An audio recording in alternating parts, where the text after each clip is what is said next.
Right, those work for us. I've got the new one that's online. That's online? Yeah. This is our new one. It's got it. Just make sure. Yeah. You got the points. Thank you. Good evening. Welcome to the Board of Directors meeting for the Celebration Residential Owners Association for today, July 25th, 2018. We'll start with the owner's comment period. I've looked at the sign-in sheet and see that nobody has checked that they want to speak. Is there someone who would like to speak and did not so check? Seeing none, can we verify that the meeting is properly noticed? Yes, it was. Thank you, and verify quorum. Thank you. Let's all rise for the pledge, please. Right on the website. I pledge allegiance to the flag of the United States of America and to the republic for which it stands, one nation, under God, indivisible, with liberty and justice for all. So now we'll formally call the meeting to order and have a motion to adopt the agenda. Motion to adopt. Thank you, Debbie. A second. Thank you, Vaughn. Approval of minutes. We have 3 sets of minutes. CROA Board Workshop of June 11. Mr. Anderson, can I back you up real quick? Did you want to move an agenda item? I do not. Okay. After consultation with Susan, thank you for the reminder. Yes, sir. Found out that it was not necessary, but thank you, Steve. CROA Board Workshop for June 11, CROA Board Workshop for June 18, and the regular board meeting for June 27th. Motion to approve. Motion to approve. Thank you, Debbie. Second that. Vaughn's going to second. Any discussion on those? Seeing none, all in favor? Aye. Any opposed? Thank you. Committee reports, ARC. Welcome. Oh, you know where to go. What's that supposed to mean? Did I say that out loud? I thought I was just thinking it. Thank you. Thank you, Michael. For the record, Michael Valaket, Chairman of the Architectural Review Committee, for our regular update. I had 131 in July. 131 applications were reviewed by ARC. 127 were approved and 4 declined. Top ARC request was landscaping design and painting 23, painting exteriors 19, roof and door hardware 15. The ARC volunteer form is on the board agenda tonight. For the first item, Nicole, who I'm sure you heard, I highly gave my recommendation after seeing her resume, and hope that you put her on and we can use it. The voting online has improved. It's a noticeable difference on timely voting online with the board as it stands now, and I'm sure Nicole will be an asset to us as well. Just so the people of the public, not many here, know that residents have any questions regarding the application process and need assistance, staff is here to help at any time. Also, I wanted to say kudos to the Covenants team. Compliance, I recently, as late as this afternoon, closed on my another house. We sold 2 to combine 1 house for our daughter in a large apartment behind. And the point is, I got to see the Covenants compliance letters prior to the sale as a seller and then as the buyer as well. And so kudos to the team from Suzanne prior and Tony now. They did a great job for polite, friendly letters and re-inspection that day. So everything goes out to them for doing a great job. Any questions for the chair? Any questions from the board? No. Any comments from the board? Thank you for a good report and for overseeing the ARC. No problem. Take care. Good seeing you. Thank you. Michael. Thank you, Michael. Covenants, please.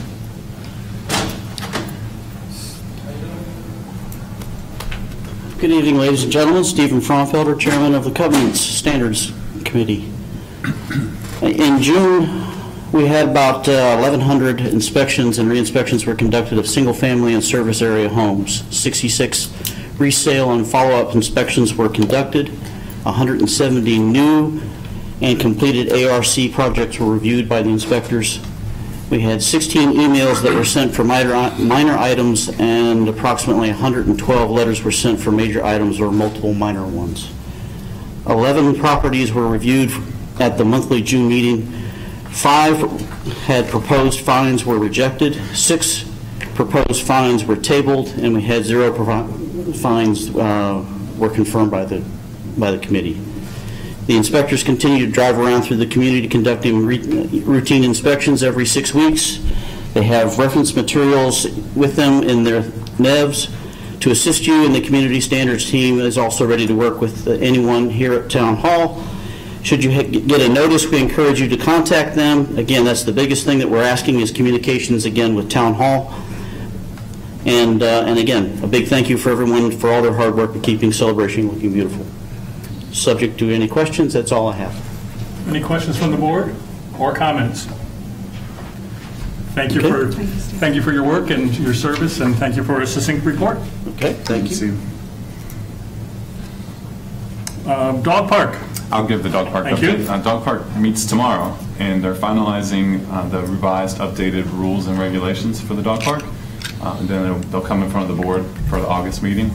Then the next step for the dog park will be finalizing the enforcement, the policy enforcement form. So that will come back in front of the board also. So they'll get back to work tomorrow morning on that.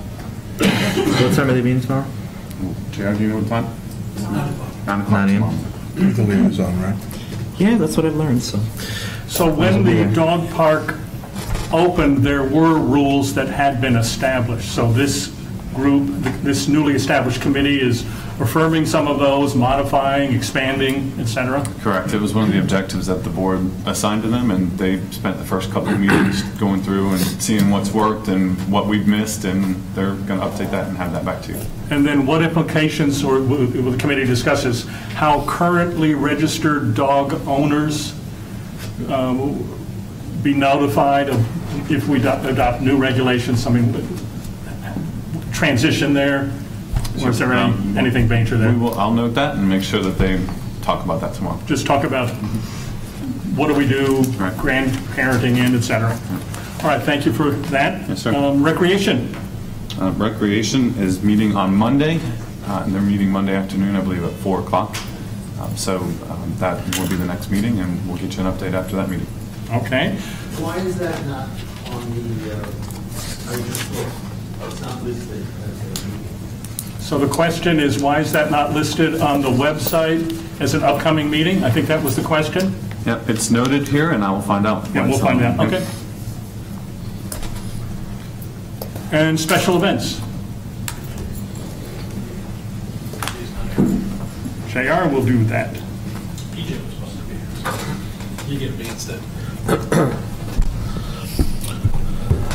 This morning, residents were agreeing with the announcement of the holiday concert that we're doing in December, and we're thrilled to welcome Peter Mayer Group and the Stars and Promises Tour to the community Wednesday, December 5th at 7 o'clock. Show will take place in the Great Lawn, free of charge to all residents, and VIP tables are currently on sale now here at Town Hall. The annual Stuff the Bus campaign, which is a partnership between CROA and the Celebration Foundation, will run from August 1st to the 10th. Donations will be accepted here at Town Hall, the Foundation's office, Thriving in Place, and donations can also be dropped off during the August 10th food truck. Vendor applications are also now available for Fall Fest, which will be held October 20th, and they can be obtained by visiting the Celebration website or here at Town Hall. July Celebration News revealed this year's Founders Day concert headliner, and look for additional details about the weekend in the next few weeks, including a Friday family festival, complete with carnival rides, food trucks, and of course the live music, and picnic and veteran ceremony and parade on Saturday. Movies in the Great Lawn will resume in October, and we'll be featuring movies in both October, November, and December. And also save the date, December 1st will be the Town Hall's going to host the Holiday Fest. We'll have activities here during the day, and then the holiday movie over Lakeside that evening. It's a busy few months coming up. Yeah, a little bit. Just a little bit. Back to event season. Back to what? Back to event season. Event season. Okay, Summer good. comes to an end. Any questions from the board? Comments? So some of this we have to wait till Celebration News next week? for which one. One of the last ones you were mentioning, was that Founder's Day? It'll be slowly rolled out in the flash and the website, and then in September, we'll have the complete schedule. Oh, complete schedule in September. Okay, for Founder's Day. Okay, good. Thank you, JR. Liaison reports. Jack usually reports on each of these. One of them is CDD, and the other was the events group. Do you have any report on either of those? Do you know? No, I don't. Jack is absent tonight. Right, there's no new updates for this. Okay, okay. Financial review. Brian is away from us, but Susan will provide that? Yes. Brian and I talked about it. We are in a good position financially. We have $1.5 million in operating cash and $5.3 million in reserve funds for total cash at $6.7 million. When we look at the money that we had planned for the reserves on the page 2, the reserve schedule, the important thing to note with that is that we had planned this year that we'd spend the $4.1 million. Now that's going to be spread over 2 years rather than all be spent in 2018. So it'll be 2018 and 2019. From an accounts receivable standpoint, we're doing good. We have 35 accounts out of 4,321 that are in legal, so that's a very small percentage. And this month, our new collections attorney collected $4,000 from 3 accounts. So we're down. We're less than we were last month.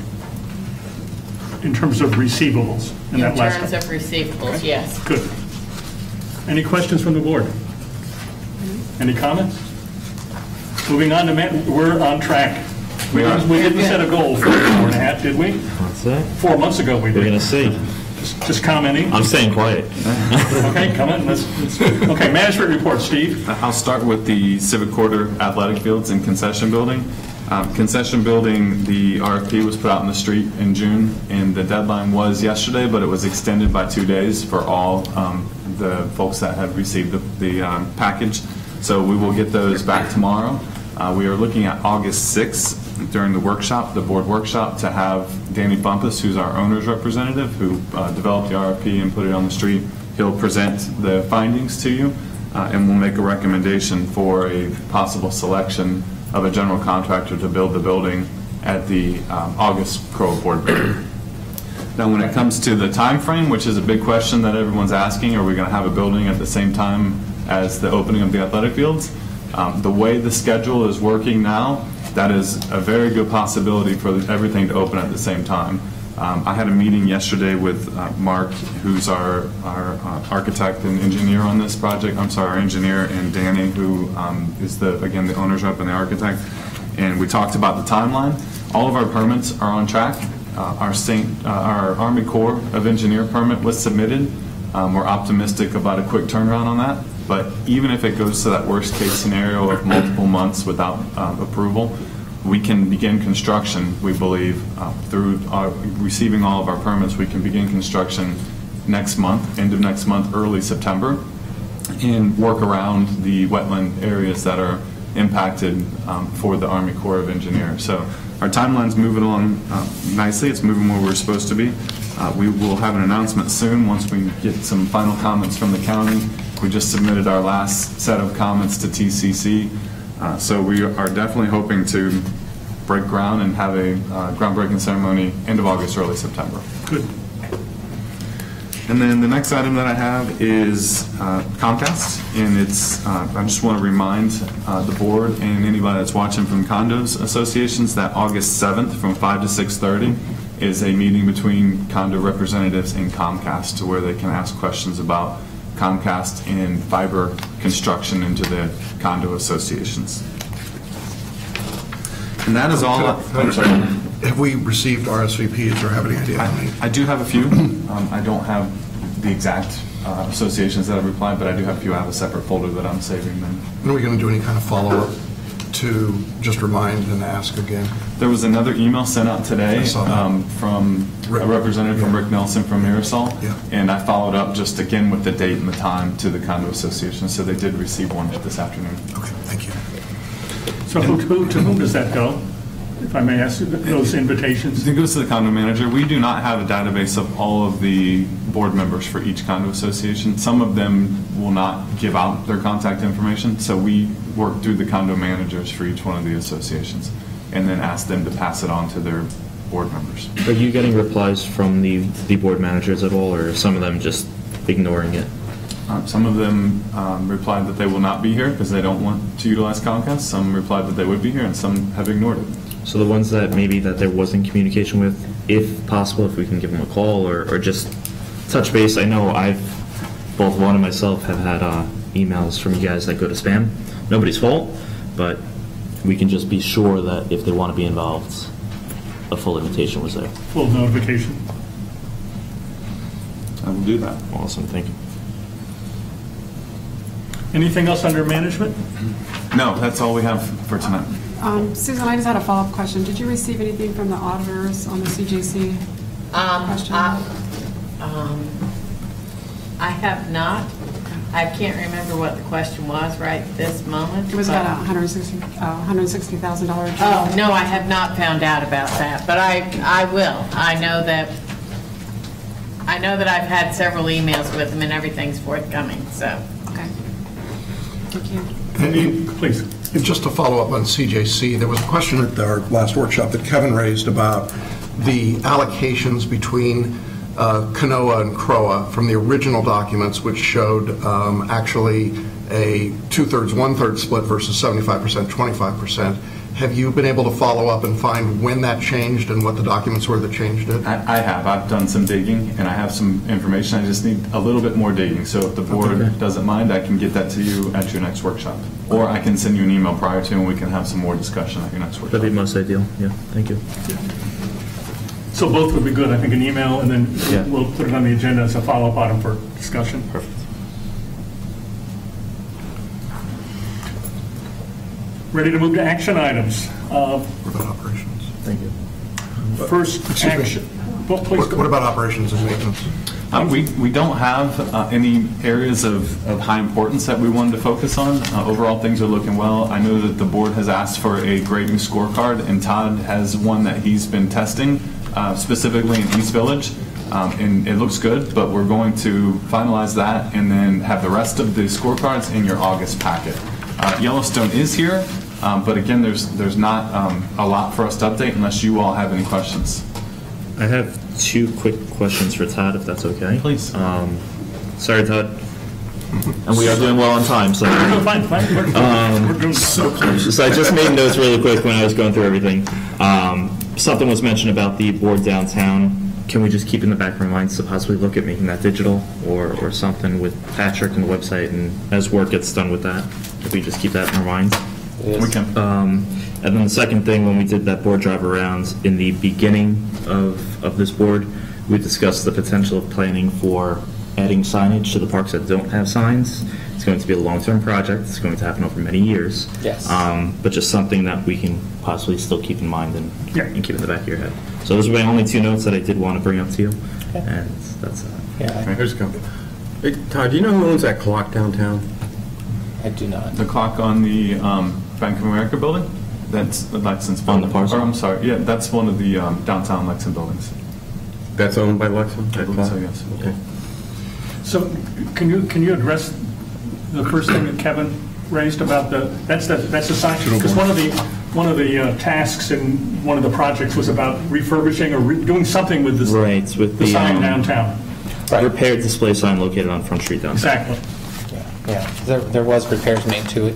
The little minor, brackets that were on there, those were replaced to speed up. But the replacement of the whole panel is still in the works. Something perfect. Yes, as long as we haven't forgotten about that as well.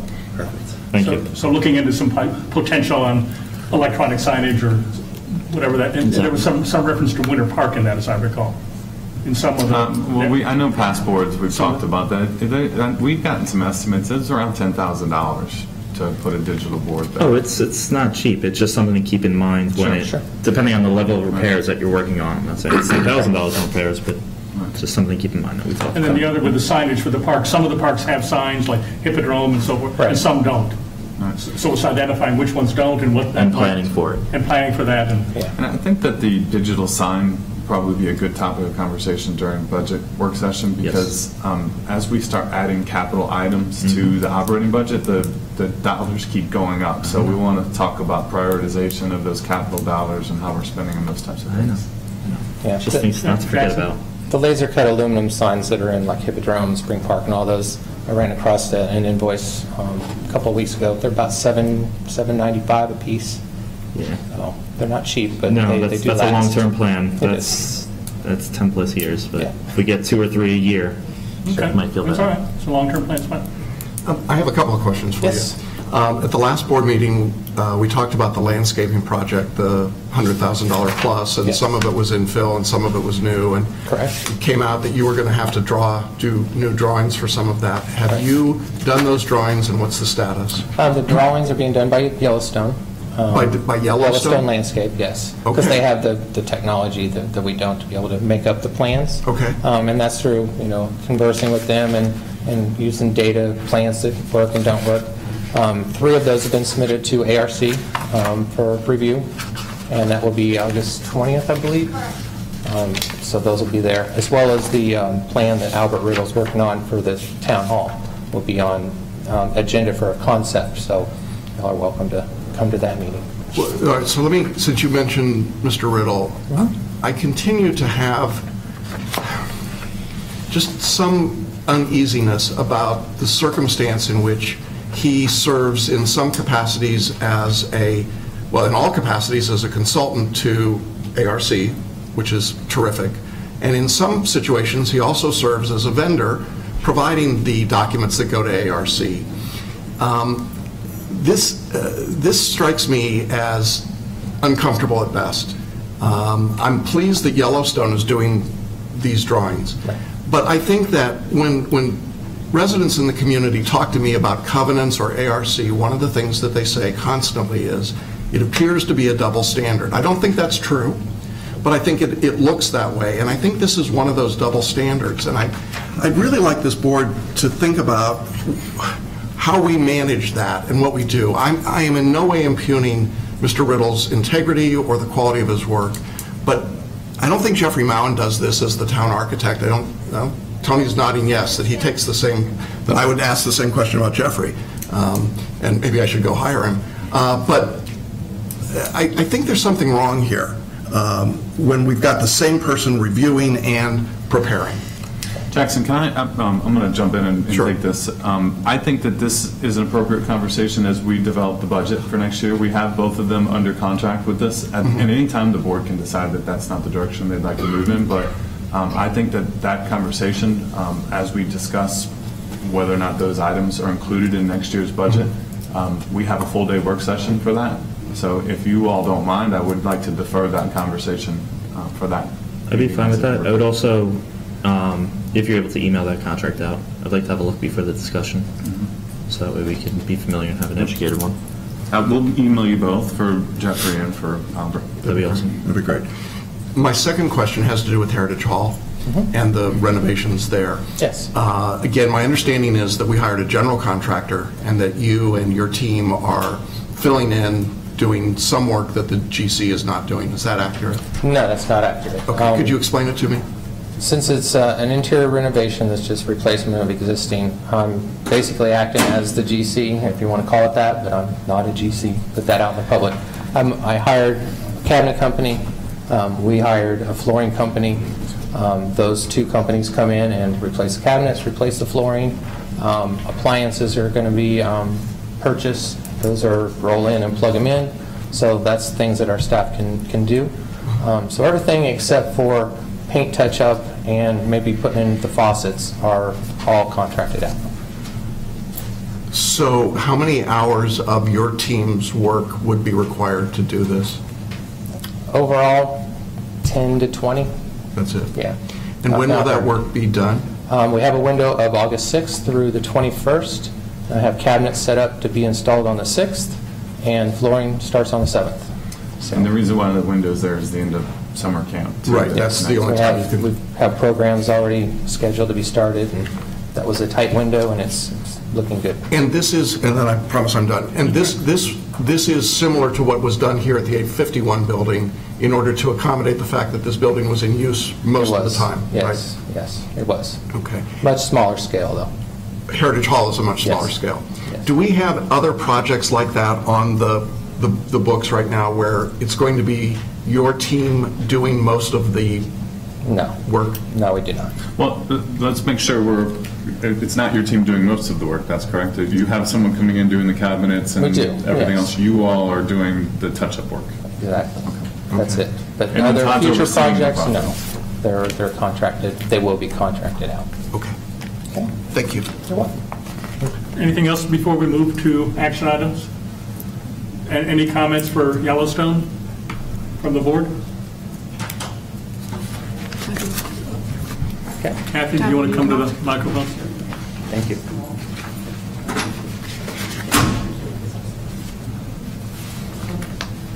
Kathy Carlson, 1243 Aquila Loop. Just a comment, going back a little bit before this, on the sign downtown. You're talking about perhaps digital signs and so forth.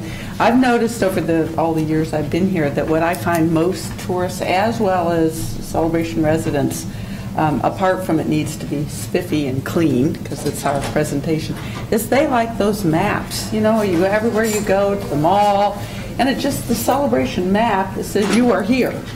And it's amazing how people stand in front of that and look and say, I didn't know Celebration was so big. I thought it was just this little village. And they're going, look, it's way out there and it's way over there. So maybe a current map would be a lot of cost cutting rather than something that's blinking and carrying on and so forth. So just a thought. Thank you. Yeah. All right, let's move to agenda. First agenda item, motion to appoint Nicole Agathosios to the to the Architectural Review Committee. We have a motion? Thank you, Debbie. Second. Thank you, Vaughn, for second. Any discussion? We have the materials. We have her application in the board packet with her experience, and it was also endorsed when we heard the ARC report. Any discussion? Ready to vote? All in favor? Aye. Any opposed? Motion passes unanimously. Second item, motion to appoint Sue Smith and Jeff Taylor to the Recreation Committee.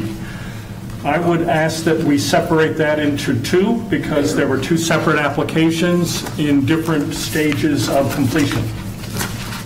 I move to appoint Sue Smith. Second. Thank you, Jackson. Second by Debbie for Sue Smith. We have her documentation here and her experience. Any discussion? All in favor? Aye. Aye. Any opposed? Motion passes unanimously. The other item was Jeff Taylor. Do we have a motion? A motion to approve Jeff? Okay, Kevin? We have a second. I think the motion's going to fail for lack of a second. Okay, I see that it's not going to pass for lack of a second, and I'll also note for the record that I saw no documentation in terms of any experience or qualifications. Nothing presented to the board. I think we need that. And I think we need that. I think the board has asked previously for a revised, if you will, volunteer application form. And just for the public record, things that I would like to see is prior experience or qualifications. I'd also like to see, someone may not have qualifications, but they may have a strong interest. So I'd like to see, why do you want to be involved in this committee? And whether it's here or separate, I would like to see whether there's any potential conflicts of interest specified on an application. I'm going to take mine back. Sorry. I'm sorry? I'm going to take mine back. It's going to fail anyhow, but...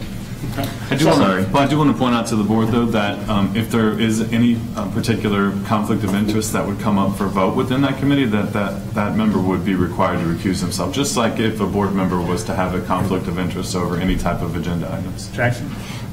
I think you're absolutely right, and I think that's a wonderful fail-safe. However, I think that it goes to perceptions and it goes to transparency.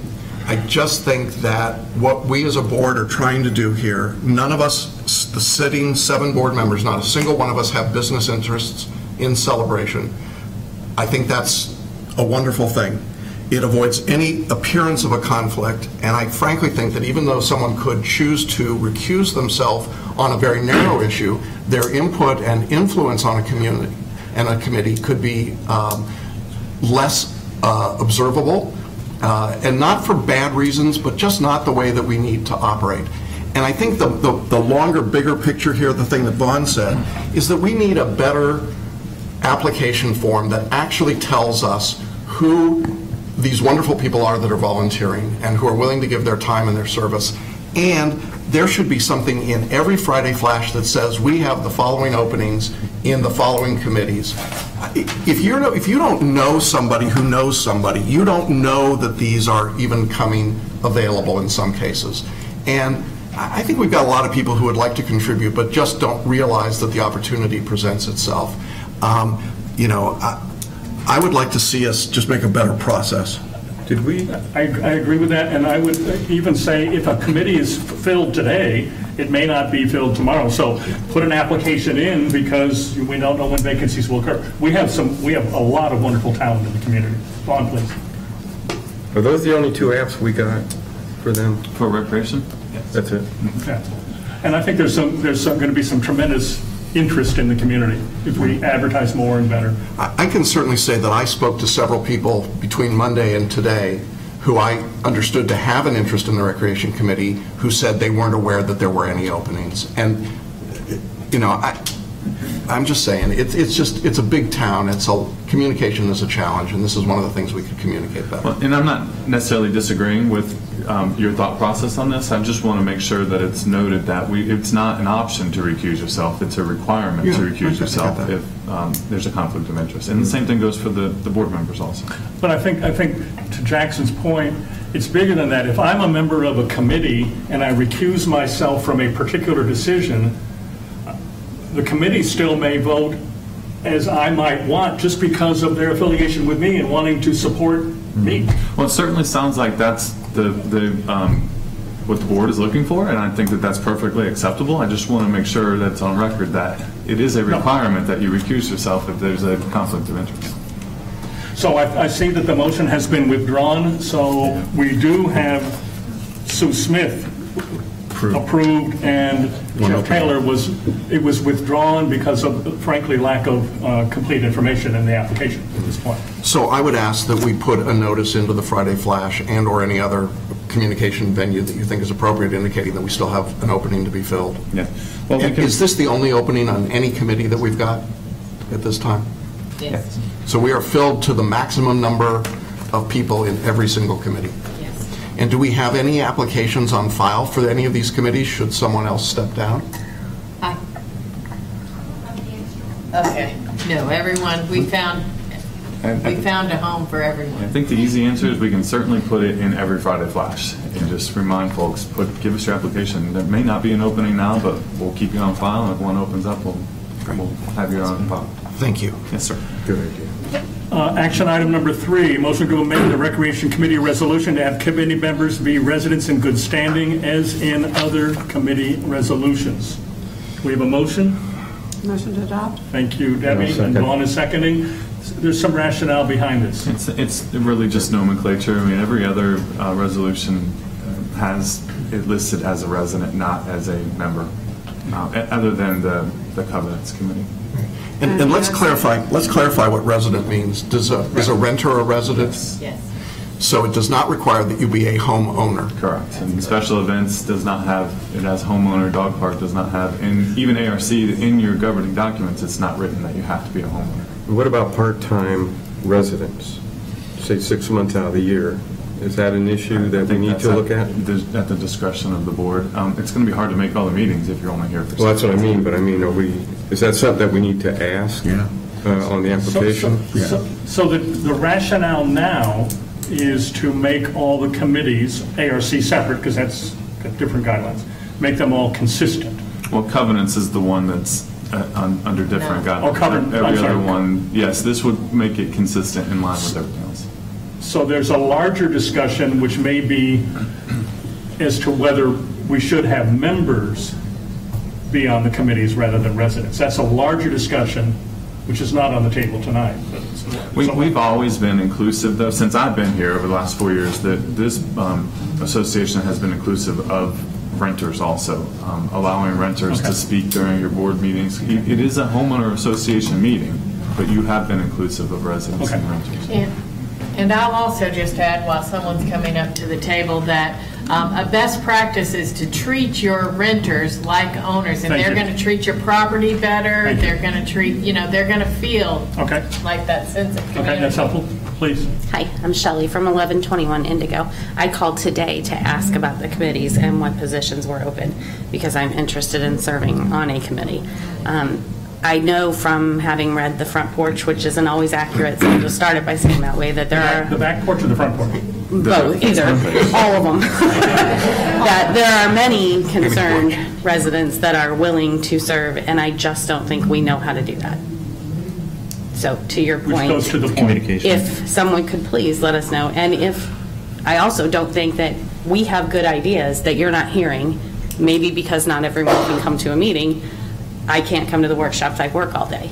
So there has to be another way to get information from us to you. And whether that's somebody needs to have an email address or whatever, that residents can talk to you. Yeah. Since the question's asked now, I'll say it for those that are in the audience and that are watching on TV, to reach out to us, and we have a volunteer application form. We'll ask residents to fill that out, submit it, and then the process is when we have an opening, we'll look at how their credentials, how their background fits to that opening, and then we'll make recommendation to the board to approve.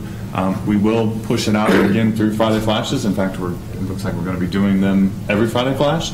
But we would encourage residents to follow for the facts and for the communication through the mediums that we have in place that are the official mediums, which are the website, the Friday Flash, the newspaper, through cell service. And I'll talk to JR and the team about just making sure that we increase that presence of all calls for volunteers. The other thing, and I know the board is aware that I've asked for more public information on the website about the 5 committees we do have, what their scope, what their, if you will, their charter or their objectives are for the year, because that is not out there publicly. It's not, and I know we hear a lot of frustration of trying to find things on the website. It will be something that will be added to the new website. Is there something we can do for now that says we have these 5 It's part of the conversation I'm going to have. Okay, good. With Thank them you. about. Thank you, because we want that public presence. There was a lot of discussion on that particular thread about committees and ideas brought up for new ones. And we want to make sure that. So. Steve, do we ask on the application, and I can't remember what it looks like, even having filled one out myself in the past, do we ask if they're full or part-time residents? I'd have to go back and look at it again. If you look in the, would that be something that you would think that we should ask? I can ask that. I think we should ask. let's do attend all the meetings? Let's do a redraft and see and circulate that. You got it? If we can.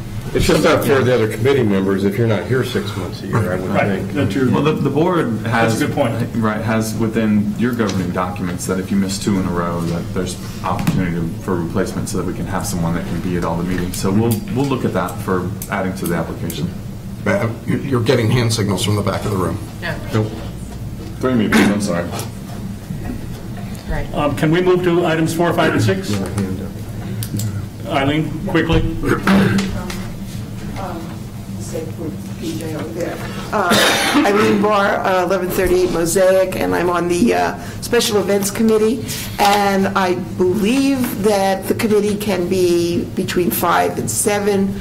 We are presently, this is what I think. PJ is checking in. Have we gotten anything yet? Technically, we're at 6. So So we have a vacancy. Basically, that Okay. I think that would be right, but we're not sure. We'll get that verified.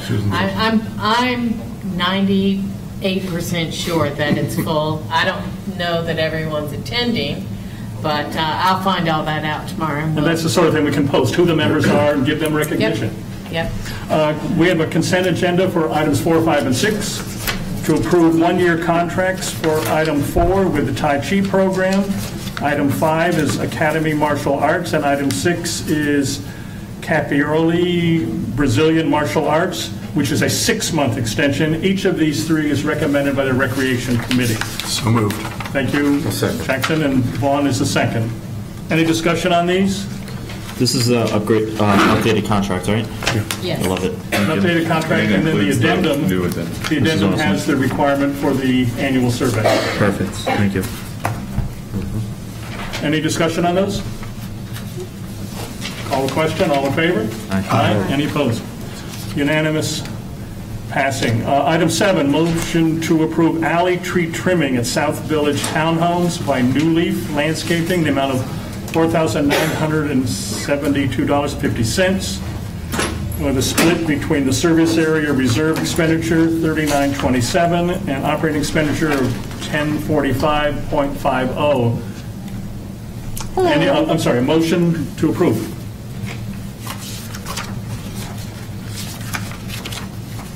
Motion to approve? Any? I'll motion for discussion. Okay, thank you. Thank you, Debbie, and Vaughn. I'll second with, for purposes of discussion. For purposes of discussion, thank you. Okay, so this is a very simple request. South Village Homes, they have a lot of oak trees in the back. They're in dire need of trimming. The homeowners have expressed some need to have this done. They have landscape reserves scheduled for this year. We've already done plant replacement of missing and dead plants, so the money's left over for reserves can be used for that. I've kind of asked a couple homeowners too, and the feedback's been positive, so I got a quote from New Leaf, who maintains the landscape, and that money will be used for that. Okay. My question is, I know CDD does the trees along the streets. What's the difference if they control the alley? Why are they not doing the alley trees as well? These trees are on South Village Service Area property. These are homeowner property, so it's part of the landscape maintenance. Oh, okay, it's not on like an easement where the CCD is on the easement and along the alley. No. Okay. So, help me understand where they are physically. It says alley, but you're saying they're on the homeowner's property. Back of house. Maybe I should have said back of house. So the back of their townhomes and courtyards, and they have driveways or driveway strips that end at an alley. Yeah. So the trees that are in the back of their homes, there's some in the fence in the courtyards, there's some outside the courtyards. Usually the CDD alley easement would probably be 2, maybe 4 feet past the pavement. These are well in there, Okay. so. That's why I was asking, because it said alley, I didn't. That's more, location purposes, really. But for a guideline for this, so the development district will maintain trees for safety purposes. I believe it's 14 feet high in the easements. When it comes to aesthetics, though, it is the homeowner's responsibility to maintain the trees and the landscaping within the easements. And these are service areas, so we serve as the homeowner, then We are that the maintenance homeowner. responsibility. But some of those trees that are hanging over the alley, some of those big ones like these big oaks in the back, where they're coming over the alley, CDD, trimming those for purposes to get a fire truck down? Where's that? Like South Village in some of the alleys. Well, I mean, I know from a There's covenant standpoint that Celebration Sanitation would call us when they couldn't get their trucks by, and I would contact the owner, and the owner had to schedule the trimming of the tree in the back of their home. It wasn't, CDD doesn't go and trim all the trees in the back of properties. They do the easement trees, but they don't do all the alley trees if they're on someone's property. Now, if it's an island, or, there's maybe an extra land past somebody's property, they would probably do that. I know on the conservation side, they probably do that, but if it's on someone's property, that's the homeowner's responsibility, and in this case would be service area. So CDD owns in front of the single-family homes, they own between the sidewalk and the street. Yes. But it's the homeowner's responsibility for the tree aesthetics from that property. The way the documents are written, it doesn't call out trees specifically. It's silent on trees, but it does say landscaping maintenance of the easement, which can be construed as the trees and landscaping. So it's interesting is they did just go around and clean up, I know my whole street, the CDD, and they cleaned up all those trees for aesthetics. They do for safety. I would go more aesthetics. Yeah, but if you go to one of their meetings, they'll say that it's only for safety that they'll do it. In fact, they wrote an article a couple years ago that it's the homeowner's tree completely, and we had to do a correction to that article. So it is for safety purposes is what they're. And if you look at a legal survey of someone's property, it ends at the inside of the sidewalk. So that easement is CDD, but it goes all the way out to the alley, minus a couple feet for right-of-way. And the best way to identify what's an easement, what's not, is the Osceola County Property Appraiser site. They have a map. You can double-click in the box, and it'll pop up and tell you exactly who it belongs to. So beyond the property line in front, it's covenants. Is what governs that area. Then the strip of grass and the tree trimming. Between the sidewalk and the curb? Right. That'd be covered under covenants. Then sidewalk cleaning and all that kind of stuff forward of the property line. So I think you're saying would covenant side a homeowner for that area? They would side them for sidewalk cleaning. Right. And since CD came out that article a couple years ago, they might side them for tree pruning, unless it's within a certain amount of feet of the house. So, in other words, CDD is responsible for keeping it at least 5 feet from the structure, and so many feet up. After that, if there's any kind of aesthetics, then covenants would kind of come in and say something. But usually, if it's a dying tree, the CDD will replace it. If it goes blown over by a hurricane, the CDD will come in and fix it. CDD is going to trim so that you're not smacking your face on them when you're walking down the sidewalk, and that trucks aren't hitting them as they're driving to the street. But there's not a lot of other aesthetic issues that we would have with easement trees. Yeah. I have a slightly different question, maybe more for Susan. But as I read this, the reserve area, or the reserve expenditures will be used up of $39.27 that were budgeted, and then we go $1,045 out of operating expenses. When I jump back to the service area June financial overview for the South Village townhomes, Right. I see that they're currently in deficit, and you and I talked a little bit about that, Susan. Right. And that's for the year. That's income versus expenses for the year. So does this mean that there are no more reserve funds available for South Village townhomes for the end of this year, that we are depleting that fund entirely? Yes, it's scheduled to be used that year for certain things. So this year, that amount of money was scheduled for landscaping. So there's nothing else scheduled for that service area for the balance of this year? In other words, we're not depleting all of that, and then something else is out there, and they say, the service area says, hey, we don't have any money for that, and we're back into operating funds. Is that? We would be back into operating funds, yes. But you're telling me that you have nothing. But there's nothing scheduled, right? Well, is there anything that will come up? I understand. Yeah, so the reserve schedule happens, and they plan it out for the next 3 years. It happens every 3 years, and they say this year, based on management feedback, looking at the property age, and they say this year they need to spend $10,000 on landscape. They're going to need to. So we are spending that money, which is already available. It was on plant replacement and the tree trimming. So the $1,000. So they undershot the cost by $1,000. Yes. Okay. And that'll come out of operating. Okay, I get that. I think what I'm concerned about is that it's July. We have a half a year to go. Reserve funds will be at zero for this particular service area. For landscape. For landscape. But other items still also. And when I look at that for South Village townhomes, I'm looking at the replacement reserves number of $141,000. Am I looking at the right number? 146. No, yeah, 141. That's required. $181,365 is what we had at June 30th. Okay. Required at 12/31 of 18 is $141,135. So we have overages where we've saved money on capital projects over the last 15 years or 20 years. So if there was other reserve funded projects outside of landscaping for the next 6 months, we have the money to do that? Yes, but we wouldn't decide to, we may move a scheduled reserve project up, and in the case of South Village and Savannah and Charleston, we have some construction defect expenses that we're moving to reserves. We sometimes pay them out of operating, and we'll pay them out of reserves because we have the overage in there. So then my final question is, why wouldn't we take this $1,045, and simply move it from one of the other reserve fund buckets rather than paying out of operating expenses? Because it's categorized specifically for landscape, so if I'm answering this correctly. So there's a certain amount of money that the homeowners put in, and some of it goes to painting, some of it goes to landscape, some of it goes to roof, or the different things that are going to be done within time, 5 to 7 years, or whenever that cycle's around. So this is the amount budgeted for landscaping. However, those trees are really big, and when you go to trim them, it costs more, so you don't take it from a different category in the reserve funds because they need that money for painting.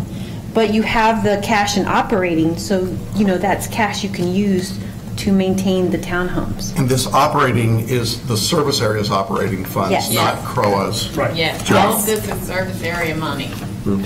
I hate accountants. I hate accounting. The way it works.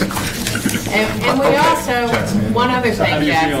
Jackson, as we look towards budgets for every year, we always schedule some additional landscaping. So there's money sitting there and operating for additional landscaping that may be needed. So we don't ever know. Who knew?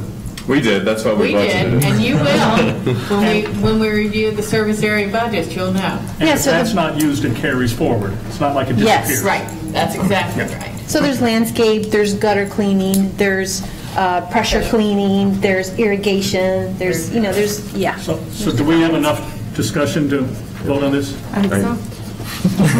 Those are very good questions, though, great questions. absolutely. It's a hard discussion. Let's call the question. All in favor? Aye. Any opposed? Motion carries. Item 8. Thank you very much. You're welcome. Let's move on. Motion to approve transfer of payment of roof repairs from operating to reserves. Savannah Square, North Village Townhomes, amount of $2,250. Replacement reserve $1,500. North Village Service Area Replacement Reserve $750. So moved.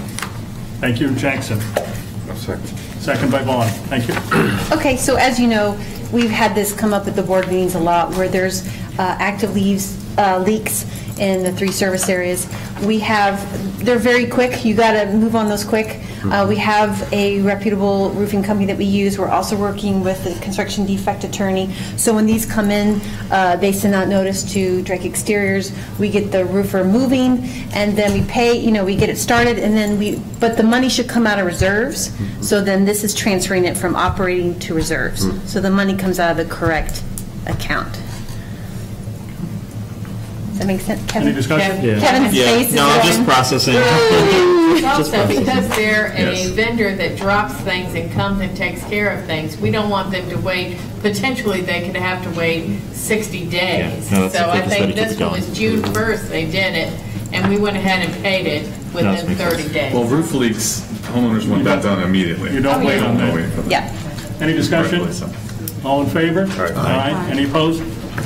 Item 9, revised motion from June 2018. Motion to approve contract with Woods Engineering to perform forensic engineering on re-roofing for South Village, Savannah Square, and North Village townhomes, an amount not to exceed $27,935. South Village replacement reserve expenditure of $12,850 and 10 cents. Savannah Square replacement reserve 5587, and North Village replacement reserve 9497.90. So moved. Thank you. I think that was Jackson. Thank you, Vaughn, for second. And let me explain this. Please. Last month, our construction defect attorney believes it's going to cost us between $10,000 and $15,000.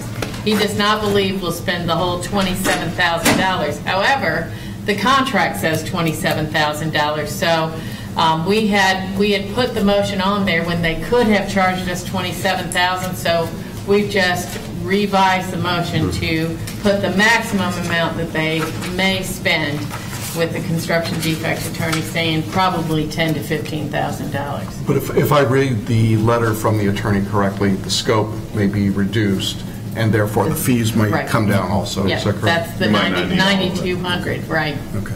Okay. Discussion. Anything? All in favor? Aye. Any opposed? Motion carries unanimously. Item 10, motion to approve replacement of the ductless air conditioning unit, North Village Meeting Room, amount of $57.18 from CROA replacement reserve expenditure. Motion? Motion to adopt? Thank you to Debbie. Second. Jackson for second. Looks like Todd has a comment. It's a very old unit that's been up there for almost 20 years. It's time to get it replaced. 20 years is a long unit. Yes, it is. Quick question, it is a mini split. Is that still the best option to continue with? It is. Maintenance costs and everything? Yes, absolutely. And the one that I've... I personally hate them, so... They're a That's why good I've had product. issues over the years. 20 years has been doing a great job, and this one from Folsom is a 20 SEER, so the higher the SEER, the better efficiency, and we'll be very pleased with its results. Perfect. Any discussion? Go. Quick question. My house got hit by lightning last night, which could have come from any number of residents. But the... That was a prayer. Some prayers are answered. And it wiped out one of the air conditioning units I had. Do we have much that happens in that regard where the electronics in these AC units get blown out by power surges? We have, on occasion, just some of our data equipment, like routers and modems and such, but all the buildings are protected with very large surge protectors, which we monitor constantly. They got little red and green lights on them, so we're safe so far, but please don't hit us with lightning. So far, so good. Pros might go fund that in here. So with separate locations like North Village Meeting Room, Lakeside, Heritage Hall, those separate units, those all have separate surge protectors? They do, and all the buildings have lightning protection as well that we monitor and make sure they're all grounded properly. Do we have any more old units coming up, Todd, that we got to spend this much? I thought you were trying to help Jackson for something. No, wait a second, you're not. Now he has to recuse himself. What do you do with this old unit? Any further discussion? All in favor? Aye. Any opposed? Motion carries. Motion 11, motion to approve purchases of Hollywood benches and Adirondack chairs for CROA Parks and Artisan from Flora Patio. Amount $22,394.65.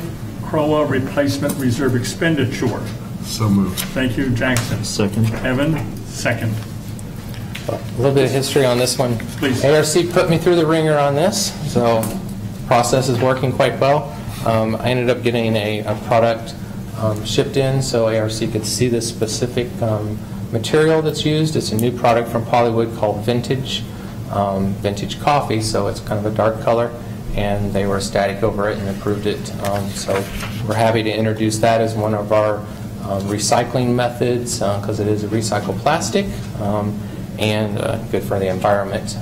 It's to replace a lot of the teak materials that have degraded over the years and has high maintenance costs.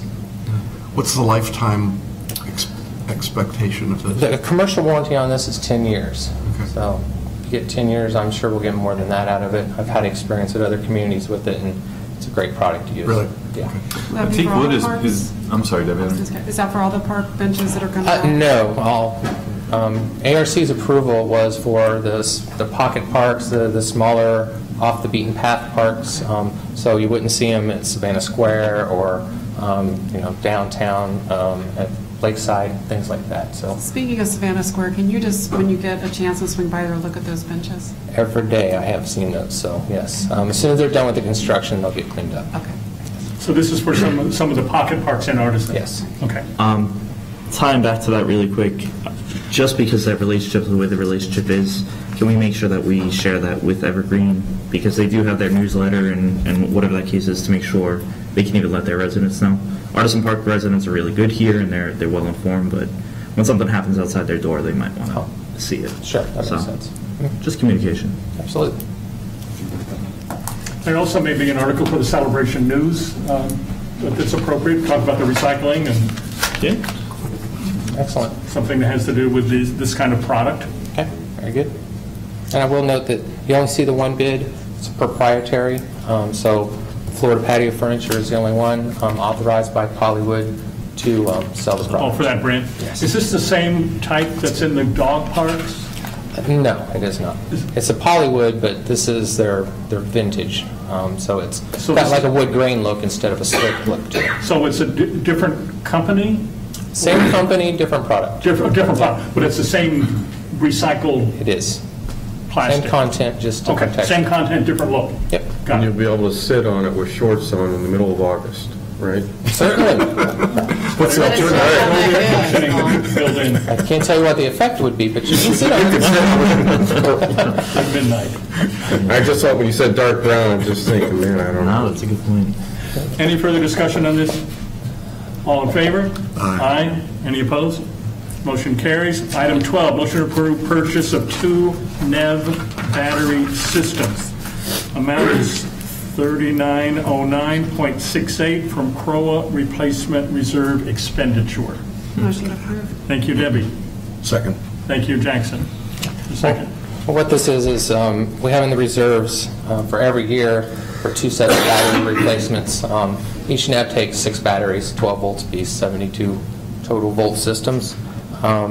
So we have 2 vehicles that are down right now that we need to get the batteries replaced. Electric Avenue is a company we use that does repairs on the NEVs, and they've typically seen the best prices for repairs as well as the batteries. And this is also installation? This does include installation. And how old are these NEVs? One is a 2008 and one is a 2007. So are the batteries, is this their second replacement or their first replacement? It would be their second replacement. Okay, so Yeah. so they lasted about 5 or 6 years for each of those? Okay. Can we just go back to that bench thing again? I'm sorry. These brown, is that really going to be an issue in the heat on those, in that dark brown? I don't think so. Most of the locations that we have these chairs are in the shade. Well, the ones that are wood aren't usually an issue, but when you got plastic, I'm just wondering if that's going to be uncomfortable. I have one in my office if you want to test it. There's no sun in there. The wood benches do have metal. Yeah, some of the wood benches have metal, but very not hot, in and the the rivets on them can get very hot.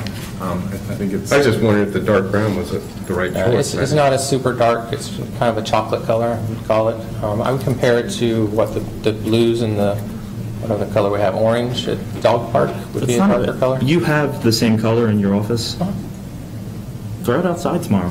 See what happens. If it's not, see how hot it is. Seriously, throw some short shorts on and see if you enjoy it. If you're good, then we're good. I mean, before you know the color. ARC didn't seem to have an issue with it. In fact, they wanted the darker color. So. Well, that's an aesthetic look, but I'm just talking about comfort. You know, so many people are going to be able to use it or not in the summer. That's a good point. Definitely a good point. Middle of the day in the summer, there's not a lot of people out sitting in the sun on any of our furniture. I mean, I think most of the people enjoying furniture out in the heat of the summer are underneath shade. I mean, a light beige or something I think it's a valid point. If we're putting it there, we want it to be used. Well, it's like slides. Put the best foot forward on. Slides are plastic on playground equipment. In the middle of the summer and the heat, probably aren't putting your kid on a slide.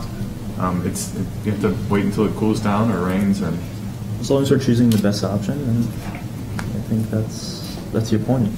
So let's see. Todd will let us know tomorrow. So on the NEVs, any further discussion? Batteries? I have one question really quick, and it's not specifically on the NEV. So before the meeting, I always download it right from our website. I download the packet. That's how I do it.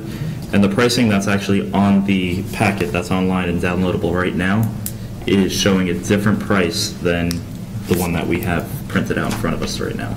So I just want to make sure for the future that the most current one is available to everybody. Was that the one for the Polaris Gym batteries?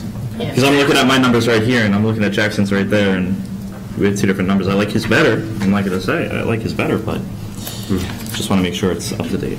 well, so the residents understand what you're talking about. The bid that we brought you back is actually lower than what was originally posted on the website. Thank you. Okay. Right.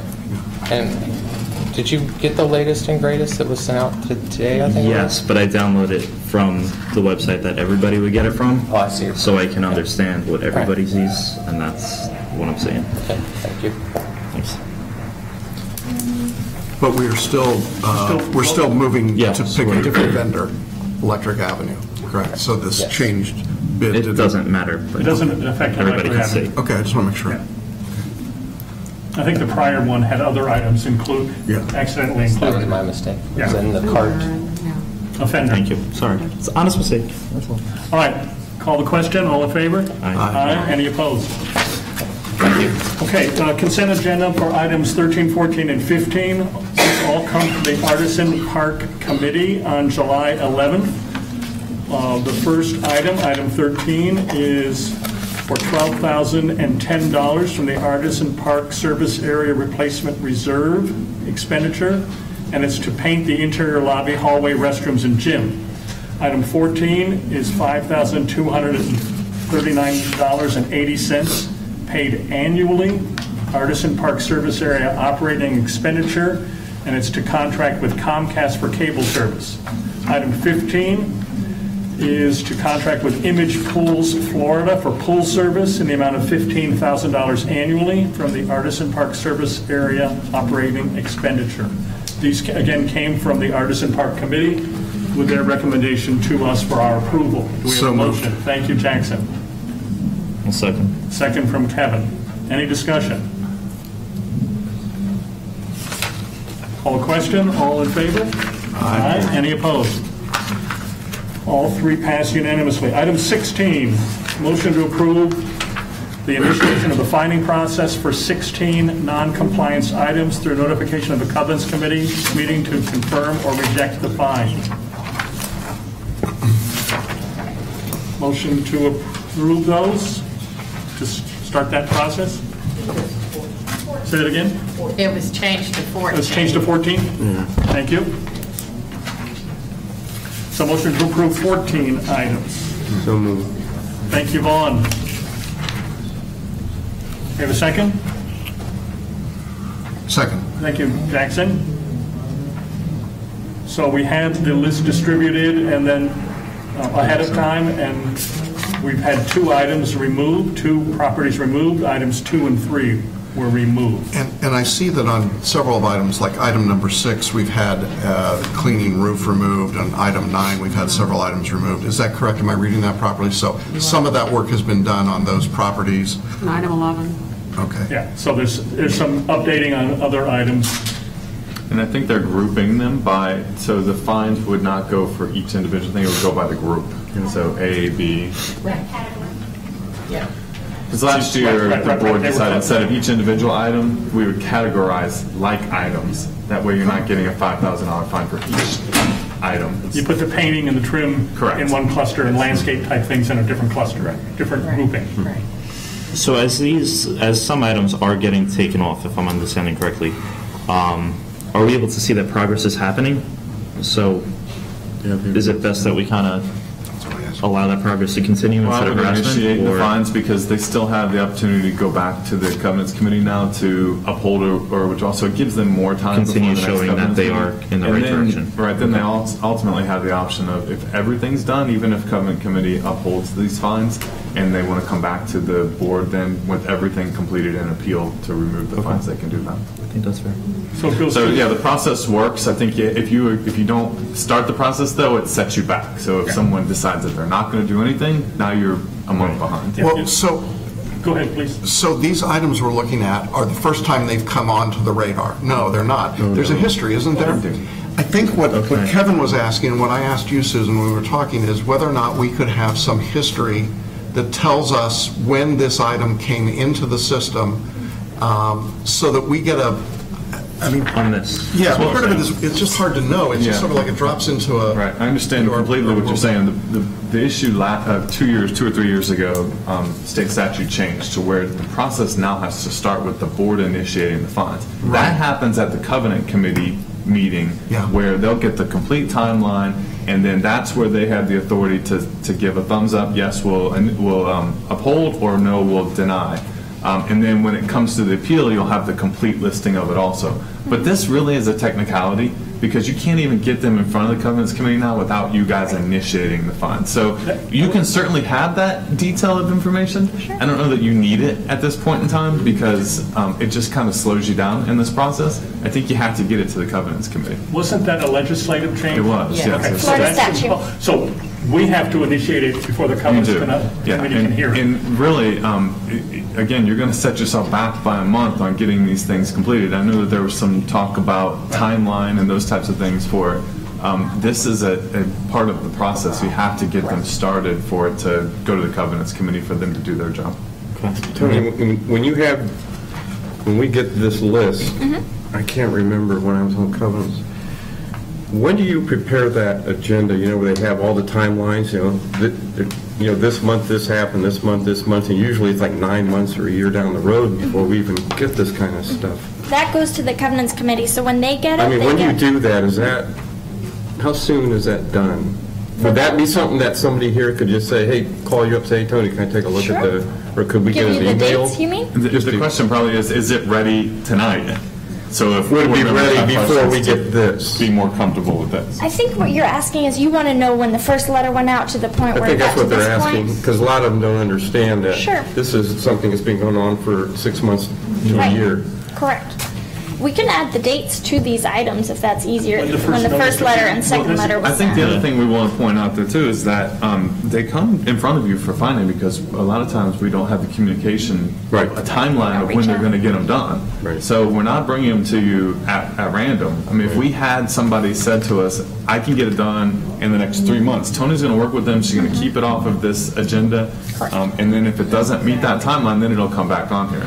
So I really think that I understand your due diligence and wanting to not initiate fines for someone that hasn't had enough of a process, but the process is first, second, third letter. No, that's fair. And then this really is a technicality just to get you to the next step. That's the most important step, the covenants committee. I'm all in favor of technicalities, but I would like to have the information that helps me be a better informed decision maker.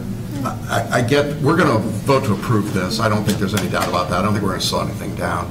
If it's not incredibly burdensome to just tell us when these started, so that at least, I think it's an educational item for us as much as anything, just to help us understand. Just add a column that says beginning date. First notice. Yeah. I was also going to suggest that maybe Tony sends you out this plus the timeline that she gave covenants for the last couple or 3 months, so that you'll have a good idea, because for her to put together what she's basically going to be doing it twice, doing it for covenants and doing it for the board. So, and she can do that. And I think the other point here, though, is that at the last meeting we talked about having 400 pages worth of information. It's overwhelming. It's an overload for the board members. I understand why you're asking for it, to make sure you're doing your due diligence. But again, this I'm asking for one more column on one page. I don't think this is. You don't need the entire packet then of all the. I'm not asking for that. I'm asking for just one piece of information, which is when did this particular process start on this property? The old way of doing this before the state legislation changed was it went to the covenants committee first and foremost. The covenants committee saw and heard everything, and then they had the opportunity to come back and appeal to the board. So this new process is just to get it started and moving it forward. But if we can put the date on there, it sounds like, and we'll move that to the next meeting and have that happen. We have to put it for the covenants agenda anyway, so it's just one step easier. Great, I appreciate it. Sure. Thanks. On item 1 really quick, am I allowed to say what it is? Can I have a conversation about it? Just don't say the address. Not the address, yeah. But I can say what it is, where it says next to A. So short-term renting, that's going to be it's going to frustrate me a lot. No, I'm against it.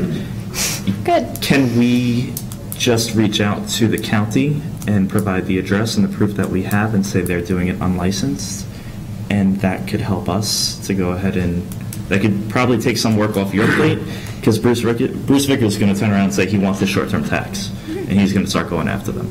Well, we would encourage the county to get involved also, because that way there's even more information. Their manpower is very low, but if you have enough that we're going to this level, I think they'll be a good partner in that. And it won't stop us from doing it still. We have to follow both paths. Right. And that way we can do it. Somebody's going to look and say, oh, the HOA is going after me. Talk to me when it's real. Well, when the state comes knocking on the door for money and the county's going on their door for a license, it might actually help you out. And I had a condo manager call me this week and say, what else can we do to help? Should we call the county? Absolutely. Call the county. if you can get affidavits from neighbors, anything that we can add to the tool bag to go after these. And again, I think it's been perfectly clear over the last few years that the board has a zero tolerance for short-term rentals, and we'll go after them with the full force of what we can to stop them from happening. So, just my help. And this might be also an interesting time, since Bennett is here from Mattamy. Hi, Bennett. To just remind, a friendly reminder that there are not short-term rentals permitted, and properties cannot be marketed as short-term rentals, and they can't be marketed as Airbnb, and they can't be marketed as vacation homes that you rent out to other people all the time, because that is a very easy way to sell property. I want to just continue to make that very clear, that that is a core value in this community that I'm pretty sure this board is not going to have a very long tolerance for. Right. And if we identify them, we go after them full force with everything that we have to Thank you. enforce. Awesome. Any further discussion on this? All in favor? Aye. Any opposed? Motion passes. Item 17, motion to approve 36 CROA intent to lien letters to owners delinquent more than one assessment. Is that still up to date, 36? Thank you. Motion? So moved. Thank you, Vaughn. Second? Second. Thank you, Jackson. Any discussion?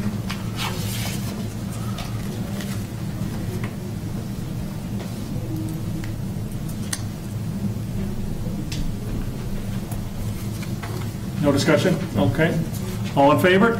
Aye. Any opposed? Thank you. Motion, or item 18, motion to approve 3 service area intent to lien letters to owners delinquent more than one assessment. So moved. Thank you, Vaughn. Second? Second. From Jackson. Any discussion? I just had a question on the totals that are brought through. Is that just, they're just bringing through the totals for the management recommendation? Or otherwise my math is really bad? Are you talking about the intent to lien letters, or are you talking about the write-offs? The waivers. This is... Are you on motion 19 or are you on 18? Motion 18? 18. 18's intent to lien, though, so that's not waiving. We're not asking anything to be waived. We're sending the We're letters. intending to lien on... Oh, sorry. Right. No, you're on the, you're looking at 19. You're on the next Oh, one. on the waivers, sorry. We'll get that. We'll answer that at the next one. Okay, any further discussion on this? All in favor? Aye. Any opposed? Thank you. Motion 19, a motion to approve 2 attorney-recommended write-offs for the amount of $36.61. Motion? So moved. Thank you, Jackson. I'll second. Second from Kevin. And I think the question that, Debbie, that you asked, they're not management recommendations. The attorney's saying we can't collect these. So They're just on the totals that are brought through. $36.61? That's the total that are So on there. you're on item 20. I'm on the next one, yeah. I'm on the next one. Any discussion on attorney-recommended write-offs? I'm so moved. Paul really wants that 99. She just wants to, she's the old math major, I guess. All in favor? Aye. Any opposed? Thank you. Unanimous. Item 20, Debbie, motion to approve 2 fee waiver requests from homeowners totaling, now the new proposal is $87.99. Okay, it's here. Do we have a motion, Debbie? Motion to approve. Okay, to approve. Do we have a second? I'll second. Thank you, Kevin. All right, so can you talk through what is different? Because I also downloaded and I have a prior figure of what was it, $59? $59.54. What are you recommending on the second item? That was not clear. We're recommended to write it off. Our policy has been, prior boards have set the policy that they will waive 2 late fees and interest in a 5-year period of time. And if you look under the notice of previous waivers in the past 5 years, both have had 0. So even though they have challenges, many times they may have been late 10 times or whatever, they paid the late fees and interest. So as long as we haven't waived them, management would suggest that, recommend that we follow that. Okay. So prior boards have had that policy, so that's just the history. Right. And it seemed to has been working well. It seems to be working, okay. Any further discussion on that?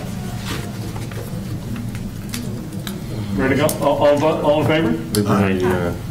Oh, sorry, go ahead. Did we already have a motion? Yeah, yes, we had a motion. Yes. Second. Yeah, we had a second from Kevin. All right. I got lost. I thought we were on 18. He's trying to move us past an hour and a half. That's what he's trying to do. Keep up with us, will you? I know what's happening. All in favor? Aye. Any opposed? Thank you. We have one last agenda item. It's called board comments. This is our opportunity to push past the hour and a half. Kevin, I'm not doing anything. I'm not looking for any reason. Listen, I'm passing this one on to Brian and Jack for not going past the time. I'm going to blame it on them that we're doing so That's well. appropriate. Board comments. Do we have any board comments? We have a busy month. We've had a busy couple months. We have a busy month ahead. Big thing on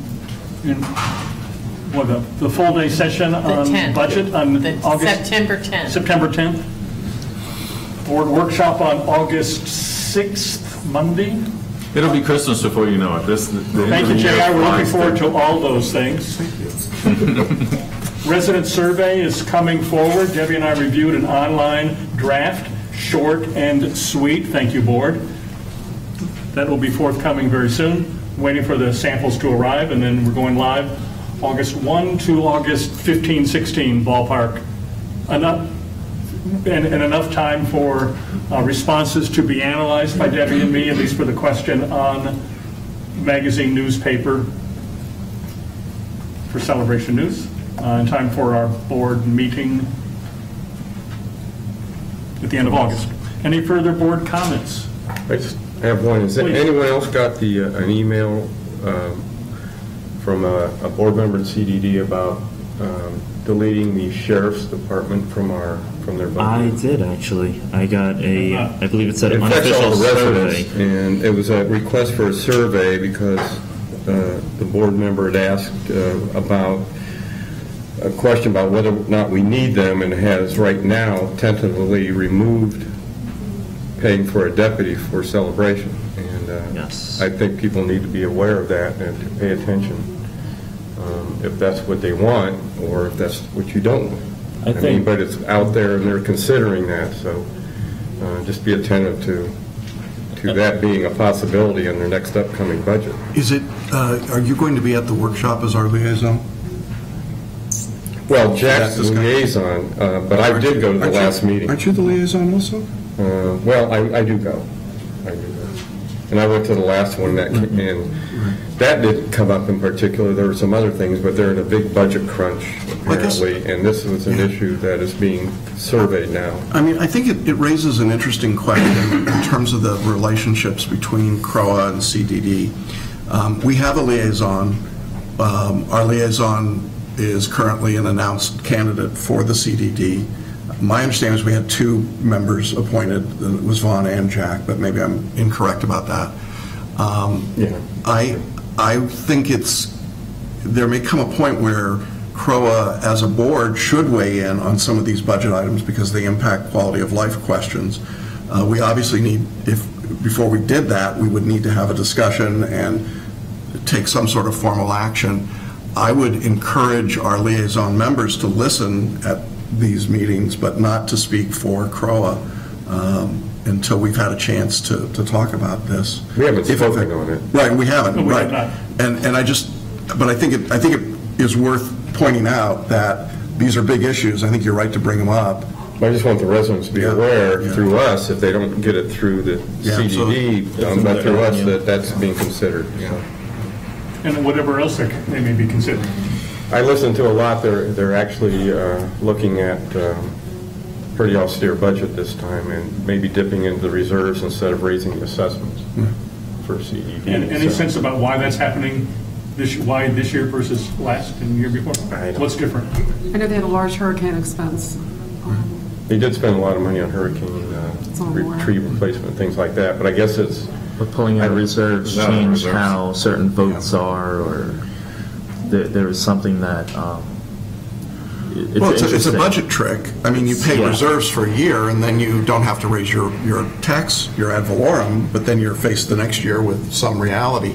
I think the ultimate question is, CDD has to run their organization and their committee as they see fit, but we have the same obligation for CROA, and I think we should be mindful that because our budget seasons are different, apparently, that we want to be very much aware of what they're doing with their budget. So I appreciate that this information came to us, but I also want to be certain that if we need to be heard before CDD, because it's an item that would impact quality of service or quality of life, that we are prepared to add to the agenda discussion items as may be necessary so that we can give direction to our liaison members. Well, their budget comes up sooner than ours. Yeah, I know, that's the problem. Because they're October 1. Fiscal year. It's their fiscal year. Yeah. And, ours is January. January. Later. Yeah.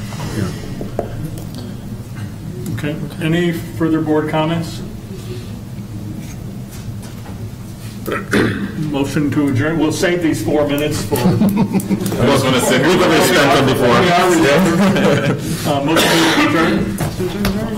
All right. Second. Thank you. All in favor? Aye. All right. We're adjourned. Thank you. Thank you for an efficient meeting. A+. Thank you for putting together a good board book that's been very helpful. Yes. Yeah, that was nice. Except it went to spam. 98%. I couldn't find it. there. 98%. No, I loved it. Please. Yeah, sure. Hi.